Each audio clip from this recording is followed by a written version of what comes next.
Hello everyone, welcome to SC2 Noob School. As always, I am your host Travis, and today is going to be something quite a bit different.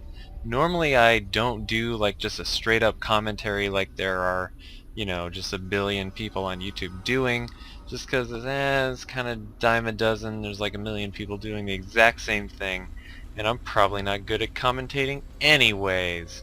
However, I do think there is some value in just watching an entire game, and hopefully I'll still be able to give you the kind of tutorial edge, just explaining some of the basics of what's going on. However, I will say this: I have been told by a reputable source is an incredibly epic game, so I'm just looking forward to watching this. I haven't seen it yet.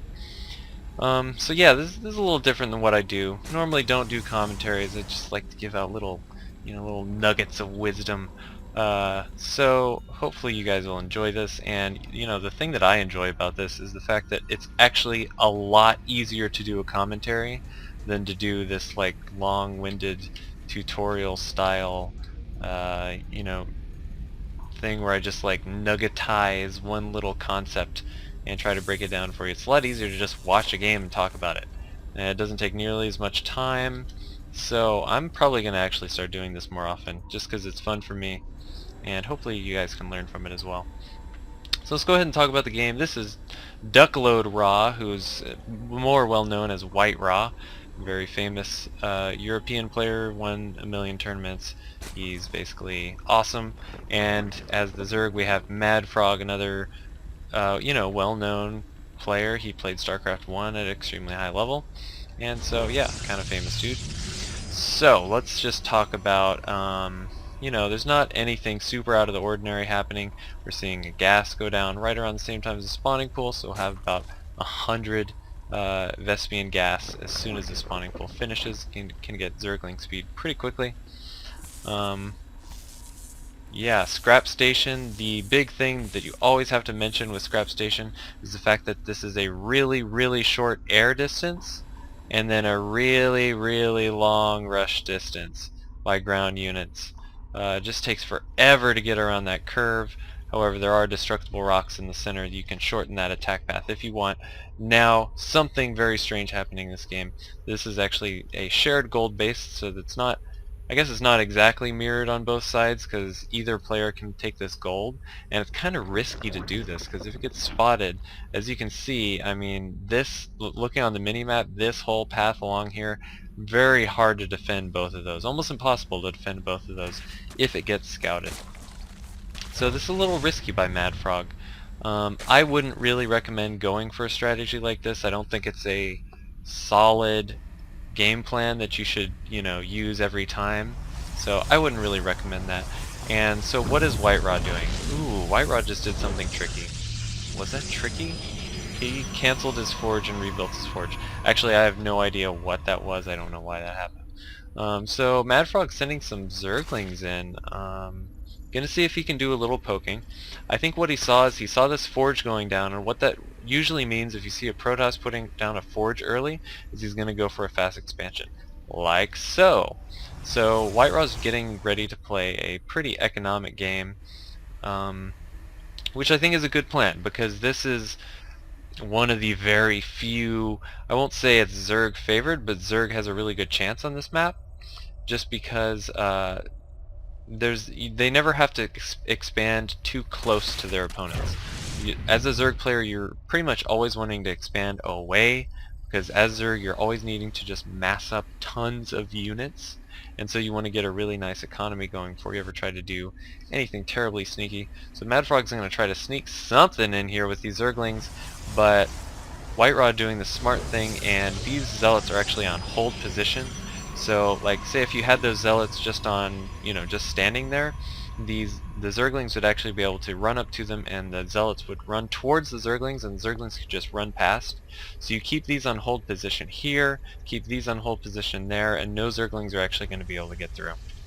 I'm going to leave this production tab up pretty much most of the game just because it's nice to be able to see exactly what's going on. Zerg is getting +1 melee attack really fast, which is nice because if you look at +1, you're like, oh yeah, that's just +1 damage, what's the big deal? but going from 5 damage to 6 damage is like a 20% increase, so when you think of it in that way, it's actually a really huge deal. So White Raw's being kind of sneaky, sneaking this Stargate over here. Let's see what else Madfrog is up to. Looks like he's not doing anything terribly crazy. He is getting his lair, so there's going to be maybe some mutas, maybe some hydras. Who knows? Who knows what's going to happen here? And Madfrog is just adamant about taking down these rocks, but there's one photon cannon going to go down, and then my game's going to just totally freeze. Oh, we're back in action. Yeah, good to go. I apologize for any frame rate drops that are happening. For some reason my computer just like just decides to randomly lag every once in a while, so it'll drop down to like 10 frames per second. I don't really know what to do about that, so yeah, if you know what my computer's doing, go ahead and let me know. Maybe it's just that my computer kind of sucks. Oh man, Madfrog going for an attack in here, not going to be able to do too much. I'll turn health bars off there. But, oh, it looks like he is going to actually make his way in here, but those Zerglings are getting killed pretty good. He's going to get a couple probe kills here. He got 1 probe kill, that's 2 probe kills. But, you know, whenever you have just this many Zerglings sneaking into a base to go harass a probe line, workers actually do pretty well against single Zerglings. So they're really not going to do much damage. Like, check out these 2 Zerglings. They're going to be able to poke in, but realistically, they're not even going to get a single kill. These are just to distract White Raw. Oh, they did get 1 kill. Way to go, Madfrog. What a pro. He actually selected the one probe there that was already hurt and managed to get a kill. So Madfrog is just sticking with mass Zergling. And I'm guessing he's going to try to do another run by right here. Although White Raw's done something very smart and blocked off his ramp entirely with a pylon. However, that Zealot is not exactly positioned correctly, and Madfrog is able to get in here and do some significant probe damage, forcing all these probes to get off the line, and he's going to be able to, he might actually be able to take down this expansion. White Raw, because he did this fast expand and he's got this forge and he's spending money on cannons, he doesn't have much money for units. All he's got is a couple of these Zealots out, and Madfrog is just able to overwhelm him with Zerglings.